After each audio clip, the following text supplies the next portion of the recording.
러시아가 우크라이나에 무차별 폭격을 퍼부으면서 민간인 희생이 계속되고 있습니다. 피난민들이 속속 도착하는 기차역에서는 힘들게 만난 가족과 눈물의 상봉이 이어지고 있습니다. 폴란드 국경 도시에 나가 있는 특파원 연결합니다. 양동훈 특파원.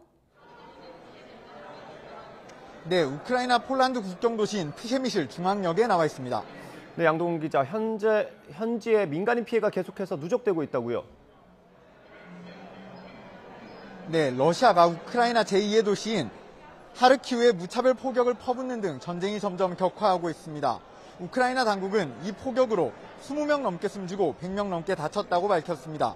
순항미사일이 공군기지 주변 민가에 떨어지면서 어린이를 포함해 4명이 숨지는 등 민간인 피해도 눈덩이처럼 불어나고 있습니다.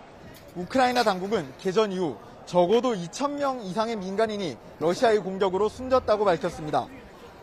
외신들은 러시아의 공격으로 발생한 화재가 400건이 넘고 숨진 구조대원도 10여 명에 달한다고 밝혔는데요. 이는 지금까지 유엔이 파악하고 있었던 민간인 사망자 130여 명을 훌쩍 넘는 수치입니다. 또 러시아군은 우크라이나 남부 도시인 헤르손과 마리우폴에 대한 공세를 이어가는 한편 수도인 키이우 주변에 병력을 집중시키고 공세를 예고했습니다. 키이우 시민들은 결사항전의 의지를 다지고 있는데요. 시민 목소리 직접 들어보겠습니다. Для того, щоб зберегти нашу країну. Тому що якщо ми зараз не допоможемо нашій армії, тоді нас не буде. Не буде нашого бізнесу, не буде нашого життя. 또 젤렌스키 우크라이나 대통령은 민간인에 대한 무차별 폭격을 중단해야 제대로 된 협상이 가능하다고 밝혔습니다. 네, 이런 가운데 지난달 말에 이어 러시아와 우크라이나가 2차 회담을 연다고요? 네, 우크라이나 대통령실장과 러시아 크렘린군 대변인은 곧 2차 협상이 시작될 예정이라고 밝혔습니다. 원래는 현지 시각 기준 2일 밤에 협상이 시작될 예정이었지만 우크라이나 대표단이 늦게 도착하면서 3일 오전으로 미뤄졌습니다.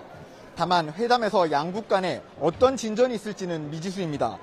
우크라이나 대통령실장은 두 번째 회담에서도 변할 것은 없다며 기존의 태도를 계속 유지할 예정이라고 밝혔습니다. 양국은 지난달 28일 우크라이나 국경 근처인 벨라루스 고멜주에서 5시간 정도 회담을 진행했지만 이렇다 할 성과는 없었습니다. 우크라이나 당국은 해외에서 1,000명 넘는 인원이 러시아와의 전쟁에 동참할 예정이었다고 주장하기도 했는데요. 19개국이 무기 및 군수 지원을 하고 있고 22개국은 인도적 지원에 나섰다면서 러시아를 압박했습니다. 유럽연합은 우크라이나 피난민들의 거주권, 노동권을 보장하는 보호명령을 논의하기로 했습니다. 영국은 블라디미르 푸틴 러시아 대통령을 전범으로 규정하고 유엔에서 침략 반대 투표를 벌여야 한다고 촉구했습니다. 네, 지금 양동훈 기자 있는 곳이 피난민들이 많은 역으로 알고 있습니다. 안타까운 장면도 많이 있을 것 같은데요.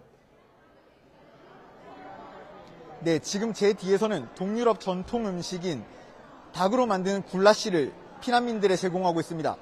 빵이나 수프, 물 등 다른 식료품들도 제공되고 있는데요. 역 전체가 몰려든 피난민들로 가득 차 있는 모습입니다.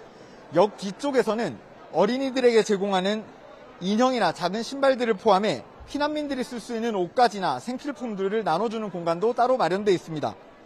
이곳 역에서는 오랜 시간 마음을 졸이다가 다시 만나게 된 가족들도 여러 찾아볼 수 있었는데요. 겨우 만난 가족들은 부둥켜 안고 눈물만 하염없이 흘려서 주변을 숙연하게 했습니다. 곧 찾아올 우크라이나 친구와 그 가족을 기다리는 폴란드 시민도 있었습니다. Artem Koba is father. Okay, it's a father, my friends. So this is another family.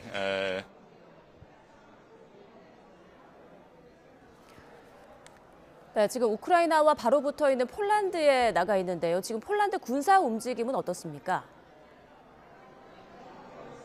네, 러시아가 우크라이나를 침공하면서 이곳 폴란드도 러시아군과 직접 군사력을 맞댈지도 모르는 최전방이 됐습니다. YTN 취재진은 폴란드군이 훈련하는 모습을 포착했는데요. 러시아군과 마주하게 될 가능성이 있는 동부 지역 위주로 대비 태세를 강화하는 모습을 보였습니다. 다른 지역에서 탱크를 이동시키는가 하면 공습에 대비한 대공포 부대 훈련 준비에도 나섰습니다. 폴란드군은 미국에서 전투기와 미사일을 구매하고 신형 탱크도 추가 도입하는 등 전력 강화에 본격적으로 나설 방침입니다. 또 국제사회가 나서서 러시아군에 대응해야 한다는 입장도 밝혔습니다. 직접 들어보겠습니다. We are at the verge of the most dangerous conflict since World War II. Unity and cooperation as part of NATO is the best response to an aggressive action by Russia.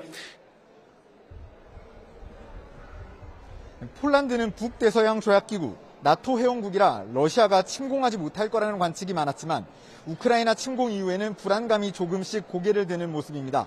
러시아 외무차관은 TV 인터뷰에서 러시아와 나토 간의 무력 충돌을 벌일 가능성도 있다고 밝혔는데요. 우크라이나에 대한 나토의 무기 공급이 군사 충돌의 원인이 될 수 있다며 압박을 벌이기도 했습니다. 지금까지 푸셰미실에서 YTN 양동훈입니다.